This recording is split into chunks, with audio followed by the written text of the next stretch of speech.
ni amakuru akomeze kuvugisha benshi mu mupira w'amaguru hano mu Rwanda, aho Ferwafa yafashe icyemezo gikomeye cyo guhagarika by'agateganyo Imurora Japhet ndetse na Ndatimana Olivier nyuma y'imyitwarire ikomeye bavuzweho itaravuzweho rumwe.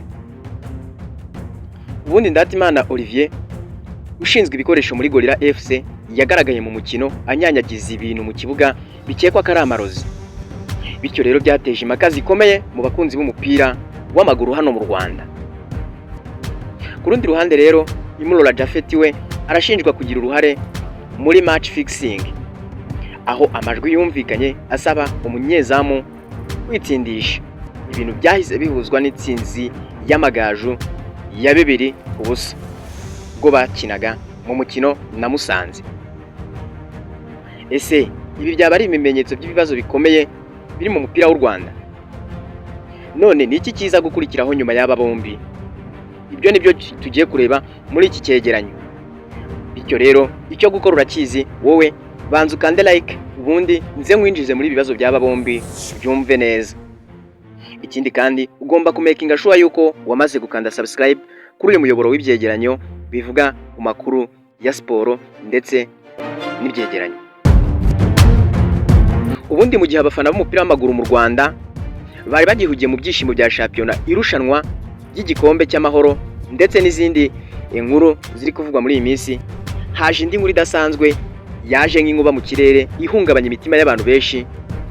Bityo rero ni inkuru yavugaga ko Ferwafa yasohoye ibyemezo bikomeye ihagarika by'agateganyo ry'abantu babiri bakomeye mu mupira w'amaguru, barimo Imurora Japhet ndetse na Ndatimana Olivier. Iyi nkuru rero ntago yaje ari inkuru isanzwe, ahubwo ni inkuru ivugwamo amarozi, ruswa yo mu kibuga ndetse n'ibyemezo bishobora guhindura isura y'umupira w'amaguru hano mu Rwanda. Ibyabereye mu kibuga byateje urujijo. Ni amarozi se cyangwa ni amayeri? Ubundi byatangiye kuri 22 Mata ubwo habaga umukino ukomeye wahuje Gorilla na Rayon Sport. Ni umukino wari utegerejwe n'imbaga, ariko ibyabaye mbere y'umukino utangira byararenze kure ibyo abantu bari biteze. Ndatimana Olivier ushinzwe ibikoresho bya Gorilla yagaragaye anyanyagiza ifu mu kibuga. Iyo fu yari isanzwe yavugwaga ko ivanze n'amasaka. Ibintu byahise bituma benshi batangira kuvuga ku migenzo idasanzwe, bamwe bemeza ko ari amarozi. Abari mu kibuga baracecetse, bamwe baratunguwe, abanyamakuru barafotora, abandi barumirwa. Ese koko umupira abamo umwuka hakigaragaramo haracyagaragaramo ibikorwa nk'ibi ngibi, ariko mu Rwanda ni hajya hiburira? Cyangwa se namba yari yo gutera ubwoba abakinnyi kugira ngo babashe kubashobora mu mutwe? Mwaho ibyo bidahagije kandi ku rundi ruhande hadutse indi nkuru ikomeye urushaho, ubwo Imurora Japhet umutoza wongerera imbaraga abafana abakinnyi b'amagaju yaje gufatwa amajwi aganira n'umunyezamu wa Musanze amusaba kwitsindisha. Ayo majwi ntiyagarukiye aho gusa, hari n'undi muntu utaramenyekana wavugaga icyongereza asaba ko umukino warangira harimo ikinyuranyo cy'ibitego 2. Igitangaje ni uko byaje kugenda gutyo, amagaju aza gutsinda ekipe ya Musanze ibitego 2 byose ku busa. Abakunzi b'umupira w'amaguru bahise bibaza byinshi, ibibazo byinshi birimo ibingibi. Ese haracyari impanuka cyangwa hari umukino wari waramaze kugurishwa mbere y'uko utangira? Nyuma yo gusosengura ibi byose rero, Ferwafa ntago yazuyaje, yafashe icyemezo cyo guhagarika by'agateganyo aba bombi, ibabuza ibikorwa byose bijyanye n'umupira w'amaguru.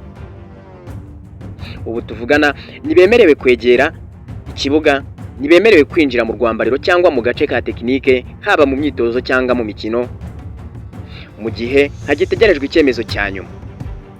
Iki cyemezo cyafashwe hashingiye ku mategeko agenga imyitwarire hagamije kurinda isura nziza y'umupira w'amaguru no kurwanya ruswa n'imyitwarire idahwitse. Mu gihugu hose rero abakunzi b'umupira w'amaguru barimo kwibaza byinshi.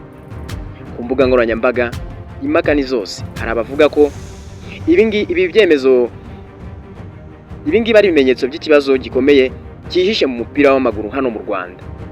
Abandi bakavuga ko ari ugukabya no gushinja abantu hatabayeho ibimenyetso bihagije. Abandi hari abasaba noneho ko habaho iperereza ryimbitse kugira ngo ukuri kujye ahagaragara. None se iki ni intangiriro y'impinduka zikomeye hano mu Rwanda? Iyi nkuru ishobora kuba ari itangiriro ry'impinduka zikomeye hano mu Rwanda, hano mu mupira w'amaguru. Ariko kandi niba ibi bishinjwa aba bantu byemezwa burundu, bishobora kuza gutuma amategeko akazwa kurushaho ndetse n'igenzura rikiyongera. Ariko kandi hari n'ikibazo gikomeye. Ese ni bande bashobora kuba babiri inyuma? Ese ibi ni ibibazo by'abantu ku giti cyabo cyangwa ni umuzi w'ikibazo kinini kurushaho? Inkuru ya Imurora Japhet rero na Ndatimana Olivier ntago ari inkuru yoroshye nk'uko mubyumva, ahubwo ni inkuru irimo amabanga, impaka n'ibibazo byinshi bitarabonerwa inyishu kugeza ubu ngubu. Mu gihe kandi Ferwafa ikomeje iperereza, igihugu cyose gitegereje kumenya kuri nyako. Ese hazabaho ibihano bikomeye? Ese hari abandi bazabigenderamo bataraba babiri? Cyangwa se ibi byose bizarangira ari amagambo gusa? Ibi byose biri mu minsi iri imbere, wowe ntuzacikwe, nzakomeza kukubwira uko bizarangira.